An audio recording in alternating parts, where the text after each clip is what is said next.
Il y a un terrain sur lequel François Hollande se bat toujours et gagne des points. C'est le terrain de l'international. François Hollande en campagne.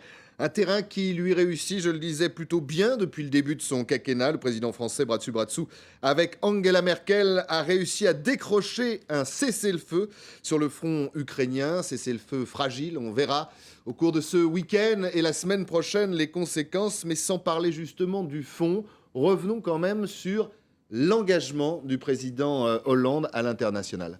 Oui, on se rappelle, à l'issue de sa conférence de presse, sa 5e conférence de presse, on se rappelle que Hollande avait, d'une manière virile, déterminée, je prends l'avion avec Angela Merkel. Ah oui, il était parti d'ailleurs après la conférence avec les valises, la voiture l'attendait. Et on va aller voir Poutine pour aboutir à un accord et à une issue diplomatique. Voilà. Bon, c'est vrai que moi j'ai suivi ça, en tant que journaliste, on a tous suivi ça, c'était un suspense énorme et on s'attendait, on ne pouvait pas imaginer une autre issue que d'arriver à un cessez-le-feu avec Poutine, parce que se voir et sortir sans avoir abouti à un accord, ça voudrait dire... C'était une catastrophe.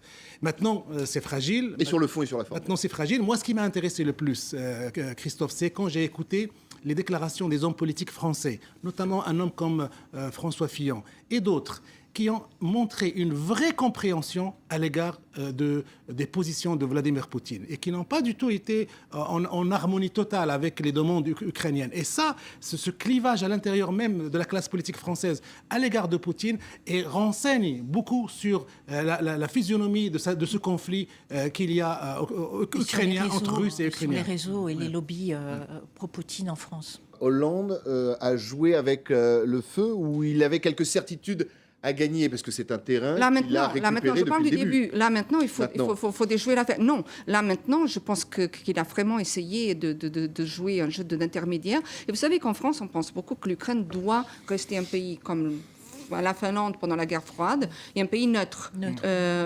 Et je pense que c'est la seule solution politique en ce moment. Alors maintenant, on a donné trop de gages au gouvernement à Kiev. Eux, ils sont dans leur bon droit. On a trop hostilisé la Russie, qui a toujours ce complexe d'encerclement. Et donc maintenant, la médiation de François Hollande et de Merkel était importante en ce moment. Mais maintenant, le résultat, pourvu que ça dure, comme on disait vu en l'étranger, France. ça m'intéresse. Que pèse l'image de François Hollande, justement, sur cette scène internationale, Philippe? C'est important? Alors, ça c'est vraiment le paradoxe des chefs d'État, parce que quand vous êtes dans un pays voisin et vous voyez ce que fait le voisin, vous dites souvent, ce que ce pays-là fait est beaucoup mieux ce qu'on fait nous. Et donc, évidemment, quand on voit François Hollande, depuis la Grande-Bretagne, aller en Russie avec Angela Merkel, la position britannique n'est pas tout à fait la même que la position franco-allemande, parce que la position britannique est toujours basée sur la position américaine, les Américains qui aimeraient bien fournir des armes aux Ukrainiens pour se défendre face à la Russie. Oui, mais les Américains peuvent vendre des armes, ils sont en général assez contents. Voilà, ça c'est là où il y a deux clivages différents. C'est que sur le fond, je pense que tout le monde félicite François Hollande et Angela Merkel d'y être allés, d'essayer de trouver une solution. Il fallait le faire. On n'avait pas d'alternative parce que la situation se dégrade de plus en plus. Il y a de plus en plus de gens qui perdent leur vie et on est dans une situation de poudrière qui peut exploser à n'importe quelle minute. Donc c'était une obligation d'y aller. La position européenne n'est pas harmonieuse parce que, évidemment, vous avez la Grande-Bretagne d'un côté, vous avez la Pologne de l'autre qui est beaucoup moins positif vis-à-vis de la Russie que d'autres pays. Donc, c'est un peu regrettable qu'on ne peut pas trouver une harmonie européenne pour aller ensemble pour trouver une solution. Mais déjà, l'idée qu'il y a une axe franco-allemande pour la première fois qui agit de cette manière, je pense que c'est très positif et je pense que c'était à faire. Et vu de la Grande-Bretagne, l'image de François Hollande est très positive. On trouve sur le plan international, il n'y a presque rien à dire parce qu'on ne connaît pas ce qui se passe à l'intérêt de la France pour le chomage. Ça ne nous concerne pas. Donc on voit que cette image extérieure qui est très équilibrée. L'international, c'est le grand écran, voilà. non? Ah oui, alors nous, pas du tout. Philippe, tu parlais, Mais vous êtes beaucoup tu parlais plus à l'intérieur. Peut-être. Moi, je parle de la sais position pas, britannique. Il y a un bras de mer qui les justement, à sépare. Bruxelles, Voilà. Oui, non, mais justement, ce qui est intéressant, c'est de voir que Bruxelles, on est plus proche du point de vue allemand. C'est-à-dire que justement, ce qui nous a étonnés, c'est la lecture à l'issue justement de ces 16 heures et cette nuit blanche de discussion. C'est la lecture de cet accord. Pour les Allemands, c'est un pas en avant. et justement pas un accord global, alors que la lecture française était beaucoup plus euphorique et parlait d'un accord global qui avait été conclu entre les parties.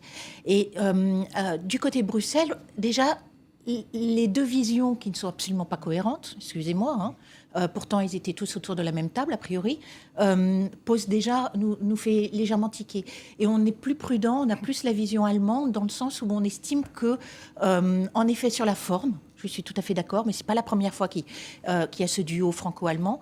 Sur la forme, il fallait le faire, il intervient trop tard.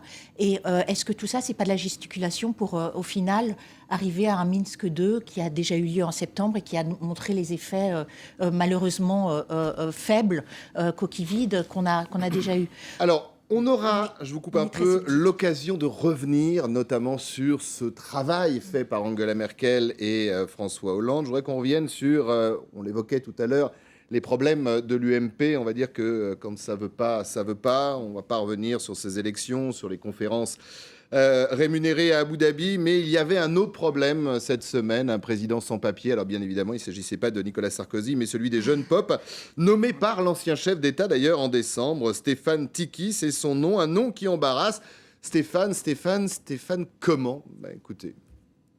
Honnêtement, je ne connais pas Stéphane Tiki, je n'ai jamais eu de relation avec lui, je ne connais pas son dossier. Je ne connais pas ce jeune homme.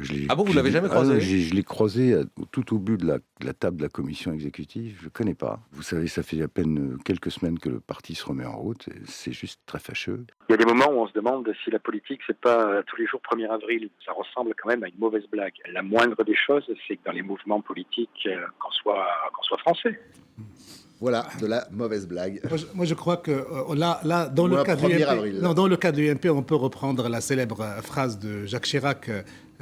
Les M volent en escadrille, et pour l'UMP, cacophonie sur le plan politique.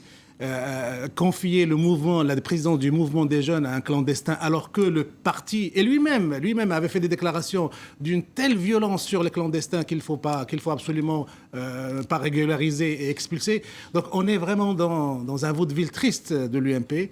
Ça aussi, ça fait partie aussi de toutes ces questions-là qui discréditent la droite traditionnelle, et ce discrédit va rejaillir positivement sur le Front National. Au moment même d'ailleurs où Nicolas Sarkozy a envoyé une consultation générale à l'ensemble des adhérents, donc cette semaine. Pas d'ailleurs sur le fond, ni à la politique à suivre, mais plutôt sur l'organigramme. Et dire que ce jeune homme Tiki était un proche collaborateur ou quelqu'un qui évoluait dans le milieu de Brice Hortefeux, de Claude Guéant. C'est des gens qui ont eu le pouvoir à un moment donné, puis la parole extrêmement dure sur l'immigration et sur l'identité nationale. On a connu des gens, même à gauche, qui avaient la parole extrêmement dure sur tout ce qui était impôt, évasion fiscale. On a vu ce que ça a donné.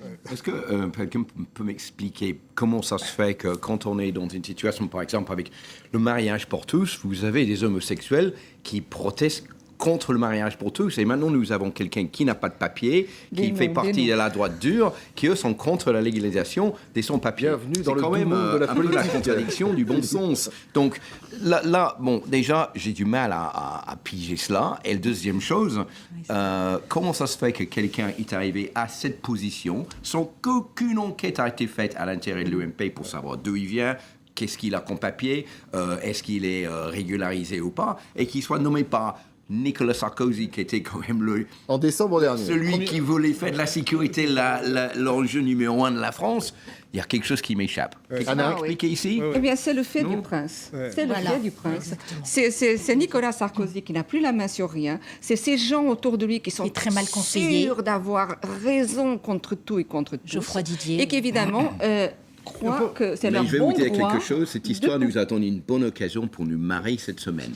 Oui, mais ça, c'est extraordinaire. Et puis, il y a une chose aussi extraordinaire. C'est bizarre parce que ça paraît un épiphénomène. Ça a été très repris dans la presse étrangère. Ça a été vraiment symptomatique. C'est une brèche, pour moi, c'est une brèche sécuritaire. Le fait de confier des responsabilités et le fait de pouvoir permettre à quelqu'un qui n'a pas de papier, dont on ne sait pas qui peut le manipuler de l'étranger ou de l'intérieur, le pouvoir qu'il puisse approcher de si près un parti politique aussi important, pour moi, c'est une brèche sécuritaire. D'autant plus grave que ça vient de l'ancien premier flic de France, qui est Nicolas Sarkozy. Oui, non, mais quand même, ils ont perdu la main. Je pense qu'ils n'ont vraiment plus rien à contribuer à la politique française ni européenne. C'est toute cette équipe-là, Sarkozy et toute son équipe. Franchement, et puis il y a une chose quand même aussi. Non, là, je trouve que c'est très, très grave. Parlons sérieusement. Il n'y a plus personne à l'UMP. Il n'y a personne à l'UMP dans les instances dirigeantes qui connaît un jeune qui dirige les jeunes. Il ne parie pas sur l'avenir à l'UMP. Ouais. Ça, c'est grave, hein. Et quand l'UMP est au plus mal, eh bien, on va faire mettre encore une couche. Alors, cher Philippe, vous allez garder la parole parce que je pense qu'il y a un petit coup de gueule pour finir cette émission. Autant vous le dire tout de suite que je partage pleinement. Lumière rouge, voilà. C'est pour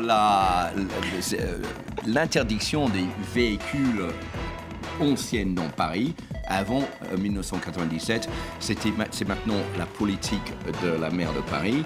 Il y a Pompidou qui a dit un jour il faut arrêter d'emmerder les Français. Je pense que c'est vrai qu'il faut arrêter de faire cela parce que c'est une politique d'écologie répressive et pénalisante pour ceux qui n'ont pas les moyens d'acheter une voiture plus récente et qui ont besoin de leur voiture. Et si on ne peut pas rouler avec une voiture ancienne, que ce soit essence ou diesel dans Paris, qu'est-ce qu'on fait quand on rentre du week-end un lundi? On est obligé de rester à l'extérieur de Paris. Donc c'est une mesure qui n'a pas de sens. Il faut trouver une autre solution. Et je pense que toutes ces vieilles voitures, de toute manière, disparaîtront d'elles-mêmes petit à petit avec le temps qui passe. Et que faire des voitures de collection, voire même des motos? Je m'associe encore une fois à vous, cher Philippe. Mustapha, coup de cœur, aérien même. Coup de cœur, coup de soulagement pour le Rafale qui a enfin trouvé preneur. L'Égypte, on a commandé 24, il y a eu des déclarations de soulagement de Fabius, de Hollande, Le Drian va partir signer le contrat. Mais moi, je m'interroge aussi sur les conséquences politiques d'un tel accord. Ils l'ont fait avec le général Abdel Fattah Sisi. Est-ce que ça veut dire que François Hollande fermera son discours politique, pour ne pas dire autre chose, sur tout ce qui se passe en Égypte en termes de violation des droits de l'homme, en termes de détérioration sécuritaire? Là aussi, le Rafale, esprit du Rafale, es-tu là? Va-t-il configurer la politique de Hollande dans le monde arabe? Merci Mustapha. Je rappelle quand même pour la petite histoire que quand le Rafale est né, la France roulait encore en Renault 21. Anna. Coup de gueule. Coup de gueule contre les comparateurs de billets d'avion en ligne. On les utilise tous, surtout nos enfants les utilisent un maximum et on se fait rouler à la fin. C'est la Direction générale de la répression des fraudes, de la concurrence qui le dit. Et puis on a été pris pour des pigeons voyageurs pendant des années pour au moins la moitié de ces comparateurs en ligne. Alors, faisons attention. Très jolie l'expression pigeon voyageur. Coup de gueule aussi de Delphine. Décidément, le plateau est en rouge, mis à part Mustapha. Oui, désolée. Moi, c'est contre les bordels, l'enfer des bordels belges, évidemment à cause de l'actualité du procès de Lille, de DSK, évidemment. A priori, il y a une grande influence dans les bordels, vous savez, qui sont légaux en Belgique.